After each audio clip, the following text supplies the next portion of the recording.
പാകിസ്ഥാൻ രാഷ്ട്രപതിയുടെ നയപ്രഖ്യാപന പ്രസംഗത്തിനുള്ള പ്രധാനമന്ത്രിയുടെ മറുപടിക്കിടെ ലോക്സഭയിൽ അസാധാരണമായ രംഗങ്ങളുണ്ടായി. മോദിയുടെ പ്രസംഗത്തിന്റെ തുടക്കം മുതൽ പ്രതിപക്ഷം നടുത്തളത്തിൽ ഇറങ്ങി പ്രതിഷേധിച്ചു.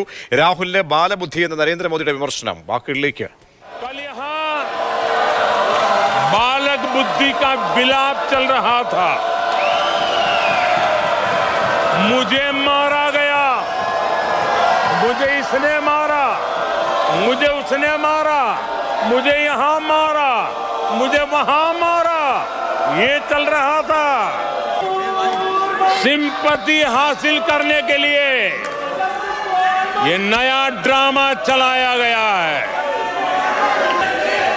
कल अग्निवीर को लेकर सदन में झूठ बोला गया. कल यहां भरपूर असत्य बोला गया कि एमएसपी नहीं दिया जा रहा. ये सदन का दुर्भाग्य है. രാഹുൽ ഗാന്ധി ഹിന്ദുക്കളെ അപമാനിച്ചുവെന്ന് നരേന്ദ്രമോദി വീണ്ടും കുറ്റപ്പെടുത്തി. ഇതോടെ കള്ളം പറയുന്ന പ്രധാനമന്ത്രി എന്ന് പ്രതിപക്ഷത്തിൽ നിന്ന് മുദ്രാവാക്യം ഉയർന്നു. സഭയുടെ മാന്യത കാത്തുസൂക്ഷിക്കണമെന്ന് രാഹുൽ ഗാന്ധി ഉൾപ്പെടെയുള്ള അംഗങ്ങൾക്ക് സ്പീക്കർ താക്കീത് നൽകി.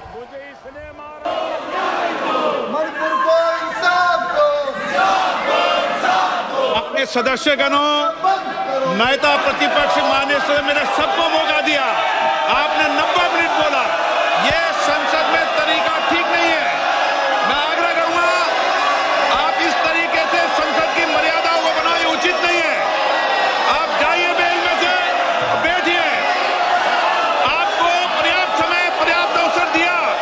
आपको 90 मिनट बोलने दिया और समय पूरा दिया. आपकी सभी सदस्यों को बोलने का अवसर दिया. लेकिन आप जब सदन के नेता बोलते हैं, जिस तरीके का व्यवहार करते हैं, ये संसदीय परंपराओं के अनुरूप नहीं है. और ये इतनी बड़ी पार्टी ലോക്സഭ അങ്ങനെ അനിശ്ചിതകാലത്തേക്ക് പിരിയുകയും ചെയ്തു. അനൂപ് ദാസ് നൽകും വിവരങ്ങൾ. അനൂപ്, കഴിഞ്ഞ കാലങ്ങളിലൊന്നും മോദിക്ക് നേരിടേണ്ടി അത്ര രീതിയിലുള്ള സമാനതകൾ ഇല്ലാത്ത ഒരു പ്രതിഷേധമാണ് ഇന്ന് സഭയ്ക്കകത്ത് പ്രതിപക്ഷത്തിന്റെ ഭാഗത്തു നിന്ന് ഉണ്ടായത്. പ്രസംഗത്തിലുടനീളം മോദിയെ തടസ്സപ്പെടുത്തി. പ്രധാനപ്പെട്ട വാചകങ്ങൾ, പോർവിളികൾ ഇരുപക്ഷത്തു നിന്നും ഉണ്ടായി. എന്താണ് ഇന്ന് സഭയിൽ കണ്ടതും കേട്ടതും?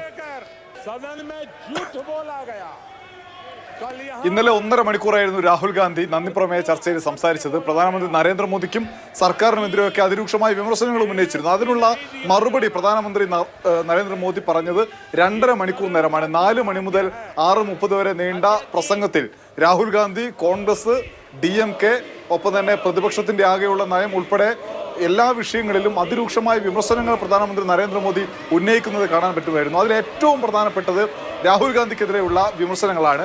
ഒരു ബാലബുദ്ധിയാണ്. ബാലബുദ്ധി എങ്ങനെയാണ് സഭയിൽ ഇടപെടുന്നത് എന്ന് ഇന്നലെ കണ്ടു.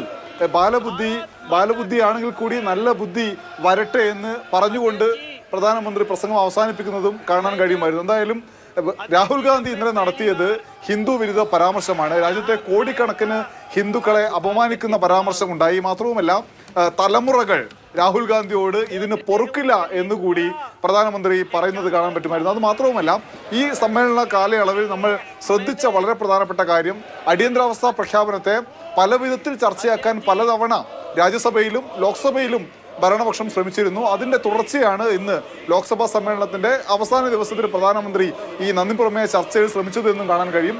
അടിയന്തരാവസ്ഥയെ മുന്നിൽ വെച്ചുകൊണ്ട് കോൺഗ്രസിനെ അതിരൂക്ഷമായി ആക്രമിച്ചിട്ടുണ്ട് മോദി.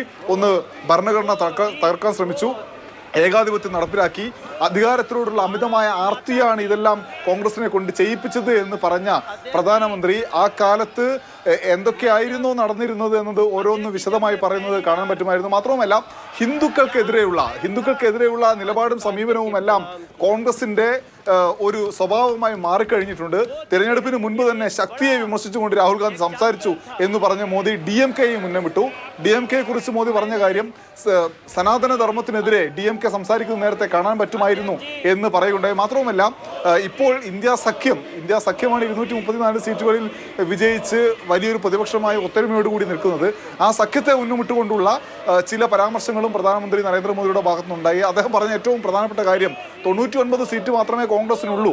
ആ കോൺഗ്രസിന്റെ ധാരണ വിജയിച്ചു എന്നതാണ്. യഥാർത്ഥത്തിൽ 0 ആണ് കിട്ടിയത്, എന്നാൽ ഹീറോ ആയി നടിക്കുന്നു എന്ന് പറഞ്ഞ പ്രധാനമന്ത്രി നരേന്ദ്രമോദി സഖ്യപാർട്ടികളെ കോൺഗ്രസ് ഇല്ലാതാക്കുമെന്നും പറഞ്ഞിട്ടുണ്ട്. നേരത്തെ BJP-ക്കെതിരെ കോൺഗ്രസ് ഉന്നയിച്ച ആരോപണമായിരുന്നു ഇത്. അത് നേരെ തിരിച്ച് കോൺഗ്രസിനെതിരെ വെക്കാനും പ്രധാനമന്ത്രി ശ്രമിച്ചിട്ടുണ്ട്.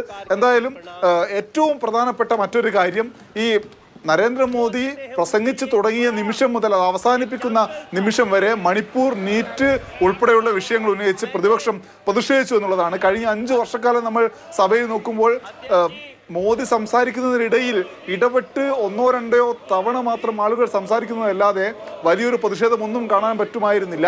കഴിഞ്ഞ ഏറ്റവും ഒടുവിൽ തെരഞ്ഞെടുപ്പിന് മുൻപ് ഒടുവിൽ മോദി സംസാരിച്ചപ്പോൾ 2 തവണ അധിർ രഞ്ജൻ ചൗധരി ഇടപെട്ട് സംസാരിക്കാൻ ശ്രമിച്ചതിനെതിരെ അതിരൂക്ഷമായി മോദി തന്നെ വിമർശിക്കുന്ന കാഴ്ചയുണ്ടായിരുന്നു. പക്ഷേ ഇന്ന് 2 തവണ മോദിക്ക് പ്രസംഗം പാതി വഴി നിർത്തിവെക്കേണ്ടി വന്നു. അതിനുശേഷം സ്പീക്കർ ഇടപെട്ടു. സ്പീക്കർ പലതവണ രാഹുൽ ഗാന്ധിയോട് മാന്യത പുലർത്തണം പ്രതിപക്ഷം എന്ന് പറയേണ്ടി വന്നു.